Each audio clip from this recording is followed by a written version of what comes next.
So the long tradition, folks, of reporters listening in real time to police scanners, that's about to change. What are your thoughts, Mick, on the proposed changes to public access to the scanner and whether any of us should be alarmed about this? Well, first of all, just very quick summary of this story. What's happening here is the Chicago Police Department is taking steps to move more and more of its radio communications, its internal radio communications, even more to make them even more internal so that people cannot tune in on a scanner and listen in real time. Now, these communications are going to be available on different websites.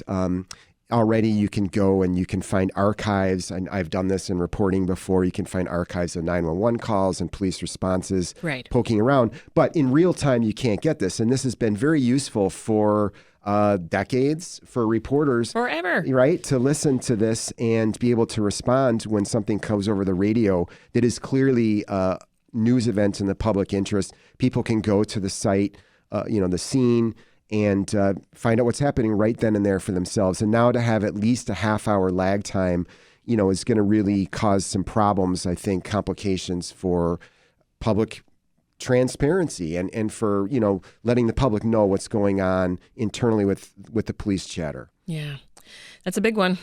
Switching gears, as airline travel is taking off, flight attendants hit the picket lines at both Midway and O'Hare this week. I want to play a little bit of what Southwest flight attendant Corliss King told WTTW. We're tired. We do not want to continue to have to wonder if we're going to have a hotel when we fly 14 hours a day. We need support when we're assaulted on the aircraft. We've been subjected to conditions in this economy and in the industry that are unprecedented. And we want Southwest to come to the table and work with us.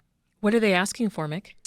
Well, they're asking for the usual, I would say, better benefits, better protections on the workplace. And any of us who have flown over the last few months has at least a glimpse of how difficult it is, just even as a passenger. But if you're paying attention, getting outside your world at all, just to watch the flight crews trying to do their work, trying to keep people happy, trying to keep people safe, most importantly. I mean, they've got a really difficult job. So, this connects back with what Heather was talking about just a few minutes ago about organizing rights in the state of Illinois.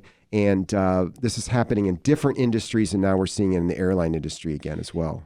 I don't know about you guys, but, in traveling lately, I've been seeing a lot of cancellations and a lot of delays. And I wonder what you think these labor issues will do. Will they make flying even worse?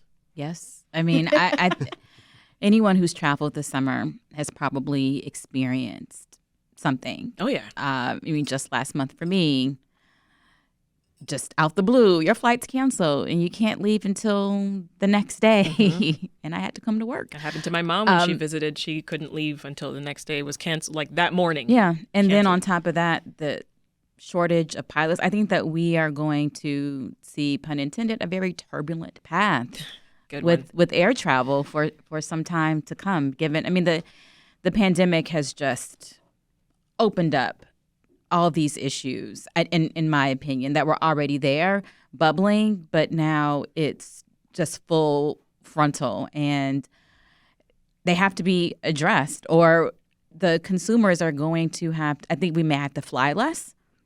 Something's going to have to give. For sure. Somewhere. Let's take a look at a couple development stories. First, Chicago's downtown. It took a big hit during the pandemic, as everything else did. Mayor Lightfoot, though, is taking steps to bring the loop back to life. And one of the ways that she wants to do this is a proposal for the LaSalle Street corridor. What's that, Natalie? So the LaSalle Street corridor, the financial district, and trying to bring 1,000 units of housing there. And we know that Google is going to be coming to the State of Illinois building. And I believe, is it, Heather, a third earmarked for affordable housing? Is that the correct number? Right. So essentially, if these developers agree to turn these historic bank buildings into new housing, they'll get city subsidies to help that. But in return, they have to set aside 30% of those units for low and moderate income Chicagoans. And what's fascinating to me about this, I've been steadfast in saying that Chicago's strength and weakness is its vastness.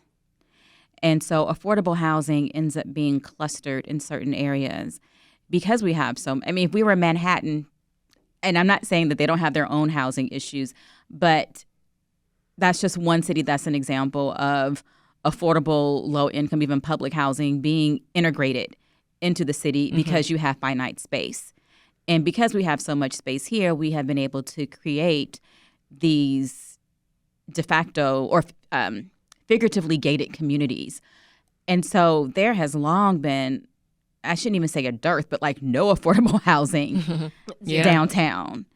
And this could be an exciting project if developers are on board with it and they're getting the subsidy. So it's definitely something to watch. And can it bring affordable housing to the Loop? Yeah. The city's also looking to repurpose some vacant warehouses along Pershing Road. Tell us about that, Natalie. Yeah, I had an internship there way back in the day when CPS's headquarters used to be at 1819 West Pershing Road. So it's 4 buildings that are there, which were actually part of this country's first office park. And the city owns these buildings now. There are 4 of them, about 600,000 square feet.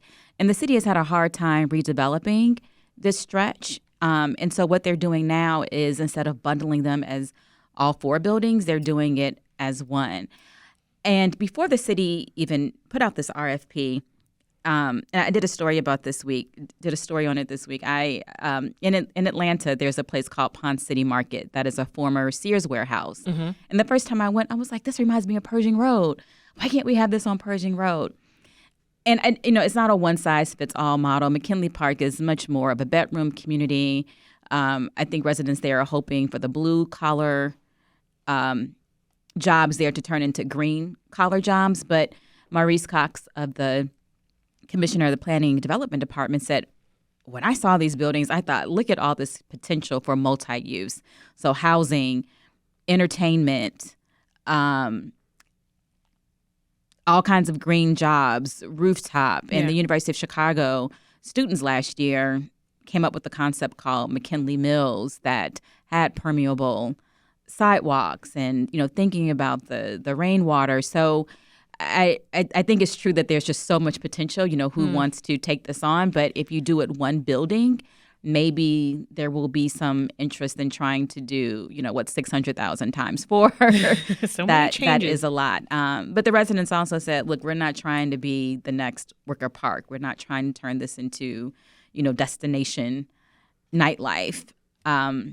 But the proposals are due by the end of the month, so we'll see what creativity comes out of it. Just about 30 seconds here, Mick. The city's property owners got good news from the mayor. There will not be a property tax hike next year. Should any of us be surprised, though, given that the mayor's running for re-election? No. Any smart politician knows you should spend more, build more, and tax less before an election. So there you go. She didn't have the support for it. It doesn't sound like in the city council, and so we'll just have to wait till next year till our tax bills go up. I'm going to squeeze one final story. It's a weirder one that I saw this week involving eviction notices, Heather. Yes. They were handed out in a tent city in Toohey Park. That's in the far north side, Rogers Park neighborhood. What happened? Well, this story was broken by Jay Ward over at Block Club Chicago, and he reported that these fake flyers were created by a DePaul University freshman who is running for mayor, thinks she's running for mayor, wow. And she wanted to drive traffic to her website. And then, of course, this really alarmed the people who have been living in this park. So she made fake flyers saying, you got to go. Right. Well, and didn't we just talk about all this fake stuff happening? Not just you have to go, but the city is going to move you to a Gold Coast hotel. Please be here at this time to get on the bus to go. She should have just stuck with promising to lower taxes. Yeah, right. We'll have to leave it there. My thanks to WTTW Channel 11's Heather Cherone, WBEZ's Natalie Moore, and Mick Dumke of ProPublica. Have a good weekend, folks. Thank you. You too. Thanks. All right, that's it for Reset. The show is produced by Meha Ahmed, Jaime De Medici, Linnea Dominic, Brenda Ruiz, Micah Yason, Claire Hyman, Michael Liptrot, Andrea Guthman, and Andrew Merriweather. Dan Tucker is our executive producer. Dave Miska and Haley Bloomquist were our engineers this week. Monday on the show, we talk with scholar and writer Eve Ewing about her collection of poetry about the 1919 race riot here in Chicago. Plus, more on the race for Illinois governor. Election day is just a little over a month away. I'm Sasha-Ann Simons. Thank you so much for listening, and have yourselves a great and safe weekend. We'll meet again soon.